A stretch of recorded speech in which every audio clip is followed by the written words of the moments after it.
Welcome to Revelation Unraveled. I'm your host, William Tapley, also known as the third eagle of the apocalypse and the co-prophet of these end times. On this program, I want to go over a possible timeline for the great sign, which will occur on September 23rd, just a few weeks from now. And I believe there are some events which are listed in chapter 12 of Revelation, which will occur before the great sign, and some which will occur afterwards. And I thought we could talk about a possible chronology of those events. And I say possible because, remember, practically every event in the book of Revelation is in some way not chronological. So this is just a possibility. And before I get into that timeline, I want to respond to some remarks that Ron Matson made on his Koinonia videos about the Revelation 12 sign.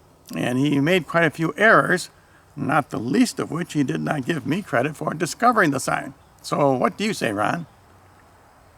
The reason why I chose Scott was because he was really the first to begin to post videos on this subject way back in 2011. No, Ron Matson, Scott Clark did not discover this great sign. I discovered it at least 3 months before he did, and I posted the first video on YouTube about this Revelation 12 sign, and I will put a link to it below just for your information about who discovered this sign. So what else are you saying, Ron? All of the videos you've done and people who have, if I can not get in trouble for saying this, copycatted you. They've used your research. Ron Matson, Scott Clark, and all those others you mentioned copycatted me. I was the first. Now, I admit he has done a great job of promoting the idea that he was the first, but that is not really his greatest error. His greatest error is that he claims the woman is actually the nation of Israel, as he says many times in his videos. It's clear that when the dragon is cast out, that he goes after the woman, which represents Israel, and then she's protected for the latter 3.5 years, time and a half times. So, no, once again, the woman cannot possibly be Israel. And I will give you several proofs from chapter 12 of Revelation in a few minutes. The woman represents Mary and the remnant Catholic Church. Now, I will give Scott Clark some credit because he seems to be backing away from his assertion that on September 23rd, the rapture will occur. And that's a huge error because you cannot know the date of the rapture.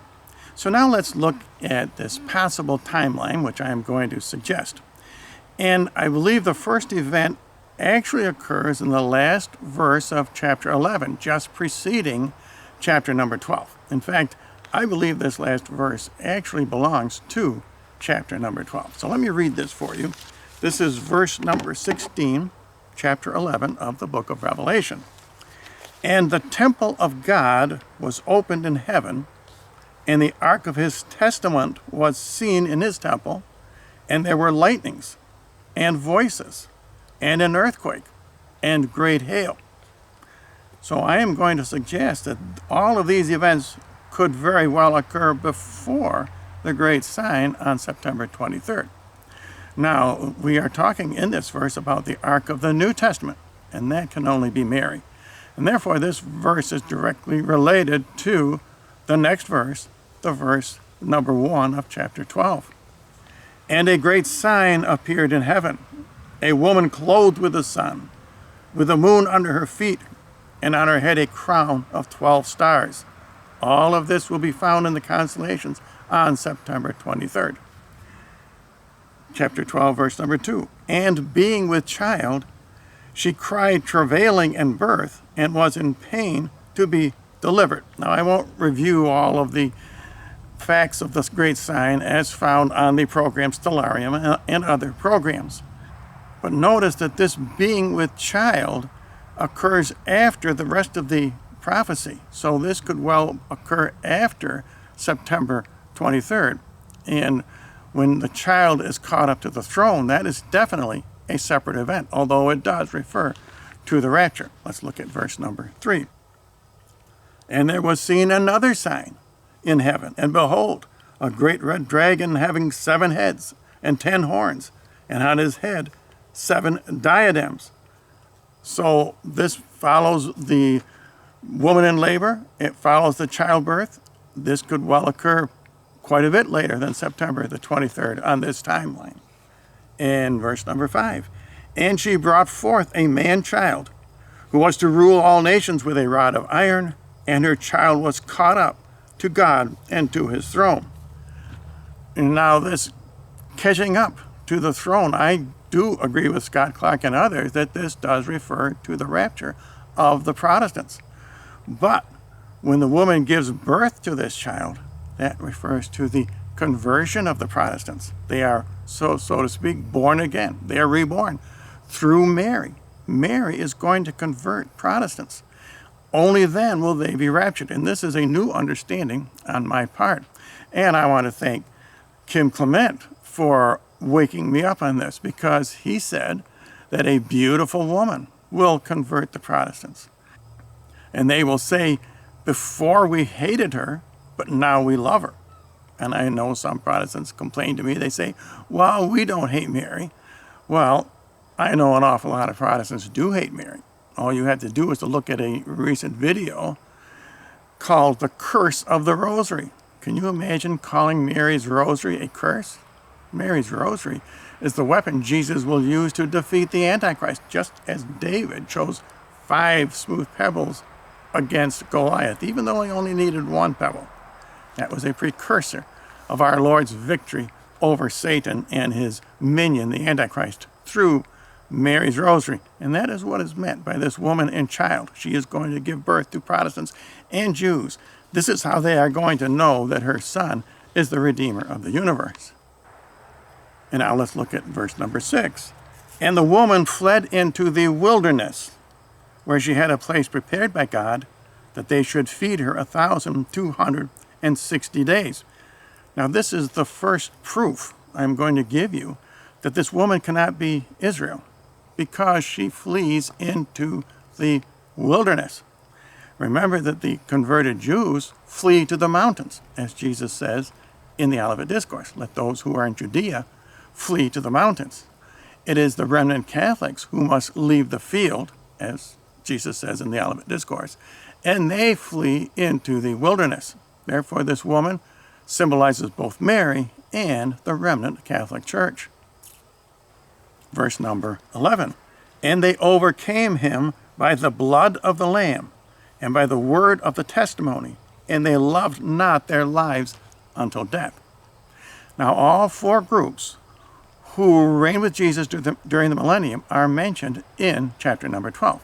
The raptured Protestants, the protected Catholics, the holy martyrs, and that's the group mentioned in this verse, and the converted Jews.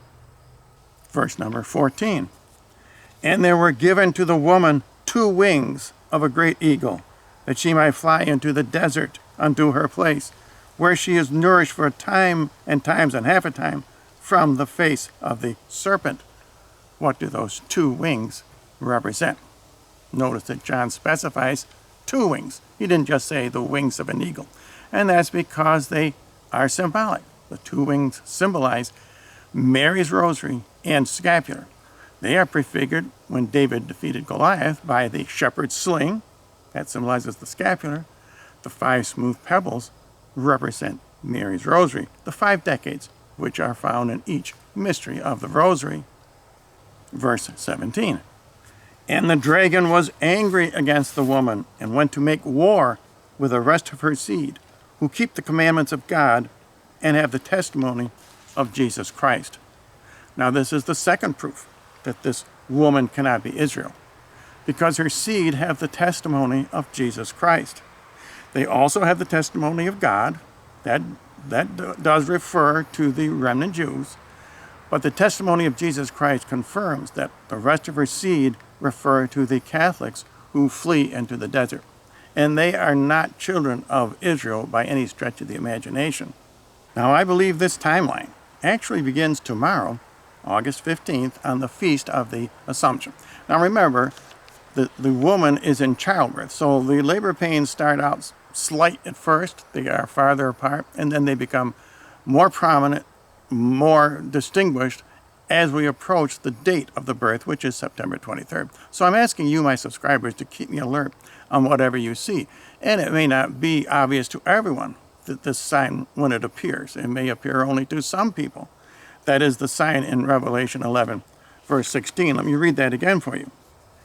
And the temple of God was opened in heaven, and the ark of his testament was seen in his temple, that's Mary, and there were lightnings and voices and an earthquake and great hail.